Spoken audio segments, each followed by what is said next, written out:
So my color combination for the tree trunks has been basically ultramarine blue and burnt sienna. I'm going to, on this one, this edge of the painting, because I want it to be dumbed down a little bit, I'm going to use raw umber, or burnt umber, and ultramarine blue. Because I want to take it down a notch. I don't want it too important. I'll keep my lines a little softer.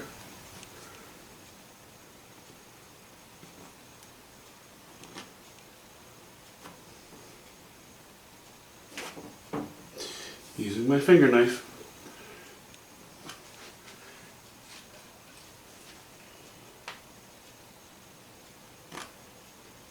I debated getting rid of this, but I don't think I want to do that.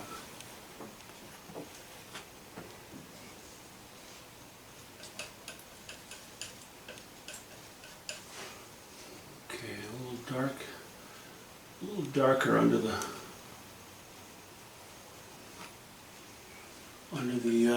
foliage and towards the bottom. You don't want to alienate the trunk from the bush that's in front of it. Oh yes, this bush. It's, as you can see, it's painted in now. That was ultramarine blue. And those are in crimson.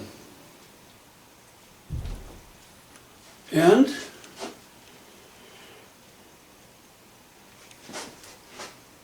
a bit of white. Oh, and a bit of raw umber to kill it, because I didn't want this to be too clean. Again, edge of the painting.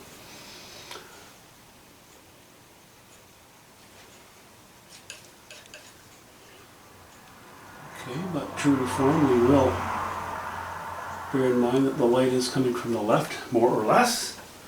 At that point, there isn't much light catching this trunk, but we'll still give that a bit of that indication.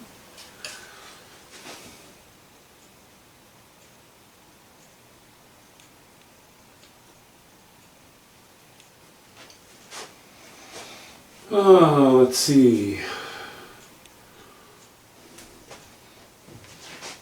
I think that's okay. I don't know that I want to do too much more to it. Maybe I'll just add a little more white to my combination here.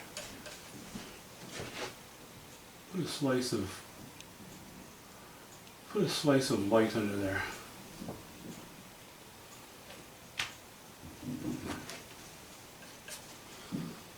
Okay, let's extend that slice of light.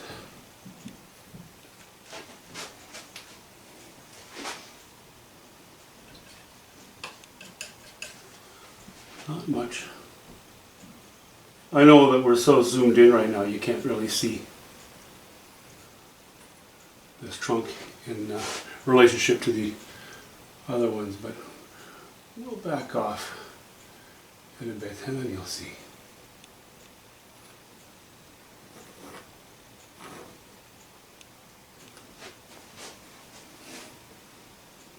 Yeah. Oh yeah, okay. We're in frame. You can see how much weaker this is than this is, right? This is another trunk. It's good. This one's going to be mostly in the shade until we come down a little bit to the bottom, and I don't know. I don't want to have a lot of light down here, but maybe in this area will allow it to catch a bit of sunlight. Other than that, it's going to be more along the lines of these values here. And I'm going to be going back to ultramarine blue and burnt sienna for the design under here. Again, edge of the painting. It's edgy, I know. It's got to be done.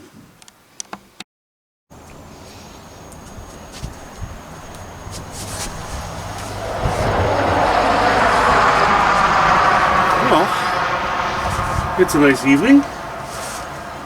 May as well sit on the deck for a bit. And excuse me.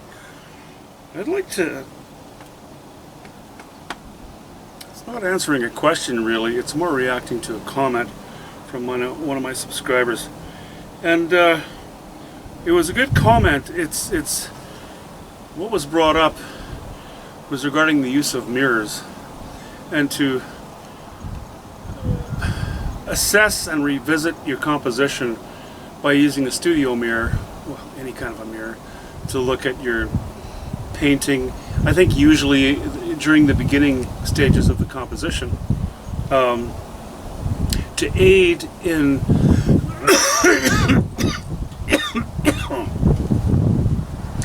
excuse me, accuracy of symmetry, weight, maybe dimension, placement of objects in a composition. You know, more broadly speaking, the use of devices can be very helpful when you're beginning, or in certain subject matter. As with technique, depending on your subject matter, I think has a lot to do with it. So I wrote a couple things down. Let me just go through that briefly. So the benefits of using a mirror. If you're new to drawing and composing, if you have a tendency to lean everything to the left because of the way your mind and your eyes work and you're not used to composing on canvas, sure, face away from your painting, hold a mirror up, or look at a mirror on the wall that looks back at your painting, and you'll see the mirror image, and it could help. If you do portraiture, you need the accuracy. You need the jawline just right. You need the edge of the ear, the nose, where the shadows fall across the face. I could see that being a really valuable tool for the sake of symmetry and accuracy of proportion, definitely. A still life maybe as well, but I think we're kind of, I think that wanders into territory that's it's debatable as to how useful a mirror is. If you need to report a scene exactly, for example, if you're doing a commission for somebody, they want you to paint just this or just that, I could see that happening as well, But it does diminish your ability to use artistic license. So yes, using a mirror has its place and its benefits, but very limited. Like anything, I would suggest that unless it is a necessary tool, and really, as I just suggested, for certain avenues or in certain ways of doing things, you're better off just getting used to what you're doing, training your brain to see things in a certain way. The downside of it is, habitual reliance will result too easily, in a very safe and boring composition. Like in my case, I make up a lot of my own compositions from memory, from experience. By far, the bulk of painters out there will either be doing plein air, in which case you see what you're looking at, it turns you on, you love it. Identify what it is that turns you on. Never mind the symmetry, never mind any of that stuff. Just try to replicate it or highlight the things that you like about that painting. Once you identify them, highlight them. The mirror is a moot point at that, to that point. So you don't, you might feel safer by using the mirror, but if it becomes a habit, you're inhibiting your ability to develop, your own abilities regarding drawing, composing, what have you. Train your brain. Handicaps are a good thing, Don't. Again, this is just my opinion, okay? I'm not telling you exactly what to do, but I am telling you how I feel about it.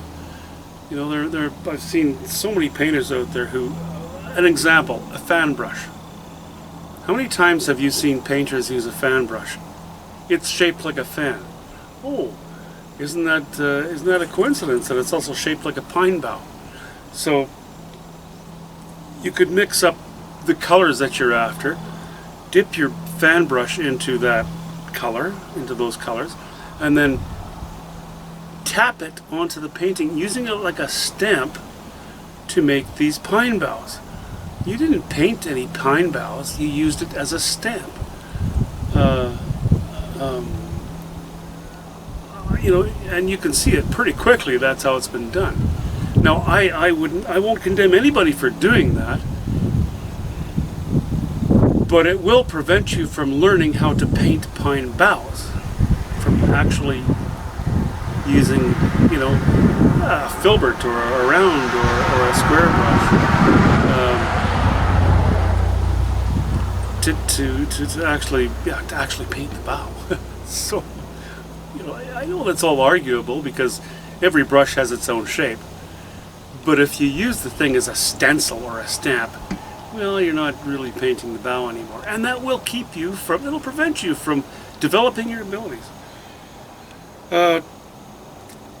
Use the handicap. Don't use the pine bough shaped brush. Use a regular brush, any regular brush, and learn how to paint the pine boughs. You will become so much better at painting if you leave those handicaps in place. Aids are good, but if you use them as crutches, you know, and that is a tendency. If you learn to do things that way to start with, yeah, it's like a bad habit. It's like, you know, I have to get drunk before I paint. Now that's what I do, but you know, it doesn't mean you have to do the same thing. It's a bad habit. Ultimately, it will inhibit your ability. Oh yeah, too many tricks and shortcuts will result in a lack of competence. Because if you rely on these gimmicks, in general, you don't allow yourself to develop. You don't allow yourself to be competent at painting them without the gimmicks. So develop your ability honestly. Like, put in the hours, put in the time. Build up as much work ethic as you can. Work ethic. There's nothing like work ethic. You've got to put in the hours. I have. My goodness, I have. So I hope, you know, I really, you know, I know that I've turned some people off by saying this, but it's what I believe, it's how I feel, and, you know, each to his own, but that's my opinion. Anyway, that's kind of, that I hope addresses that reasonably and succinctly.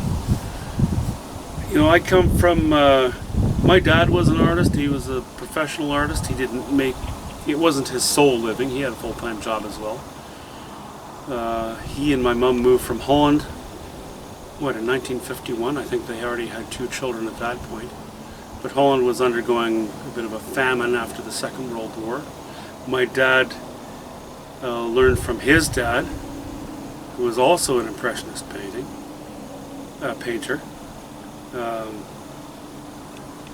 And my dad attended the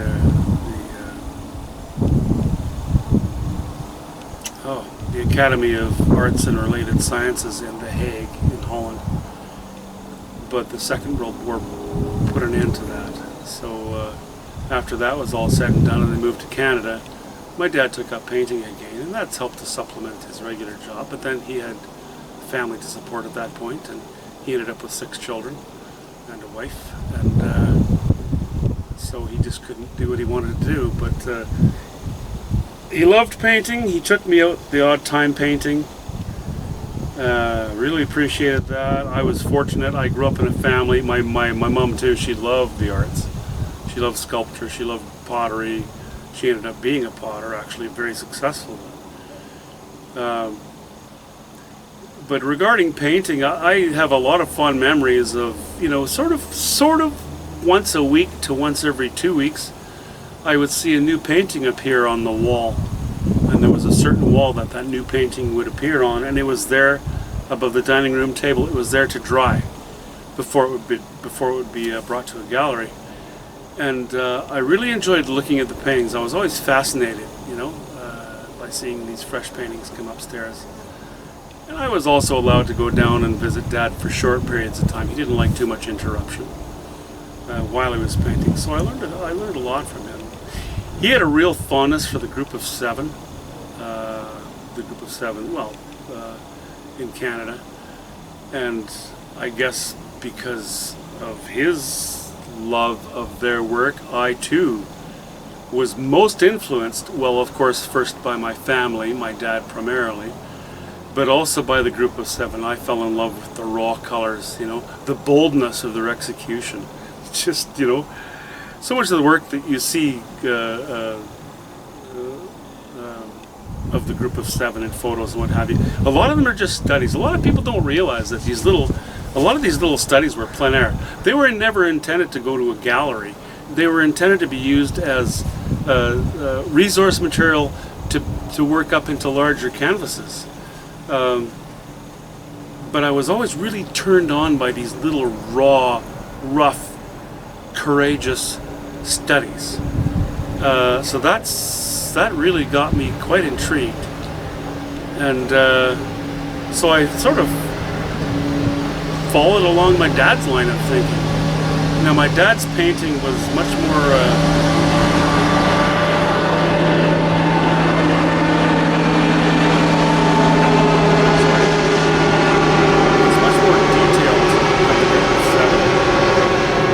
his training came from European standards, which were very different than that early Canadiana style, right?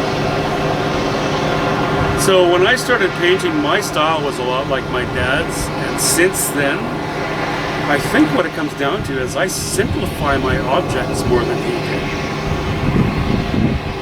And my dad was a great colorist. I don't think I'm as good a colorist as he was, but I think I'm pretty good at drawing and making somewhat interesting shapes. And that's maybe more the direction that I head in, My dad would easily say, well, if you need some subject over here, just put in a tree or two. And he would do that quickly, and they would sort of represent a tree or two. When I think it needs a tree or two, I will paint those individual trees, and I'll sculpt them more thoroughly, which is a good thing and a bad thing. So, I don't know, I kind of come from that background. I love the Impressionist school of painting, but I put my own twist on it. And over the years, I've certainly changed my technique, my style, I guess. Sort of simplifying it, not like Lauren Harris really, but in my own way. We're all unique, thank goodness. Anyway, Rory, good to hear from you. Both are great comments. Hope that answers the story of sort of where I come from and my development. I hate to get into too much detail about it, but yeah, I've definitely changed in about 20, almost 30 years of painting professionally. I mean, I've painted my whole life. I was born into this stuff. I didn't have a choice anyway. So, anyhow, I've done many things for jobs until about 30 years ago, or 28 years ago, I guess. I worked in the oil field. I did a lot of framing. I was a cement finisher for over a decade. I was a cook in a restaurant, not like a McDonald's short order, but an actual restaurant. Learned from a chef, an actual Red Seal chef who owned several restaurants. Lucky guy, I've been exposed to a lot of knowledge. And I love knowledge, But as I said before, I hate beauty. But I'll try to make it anyway.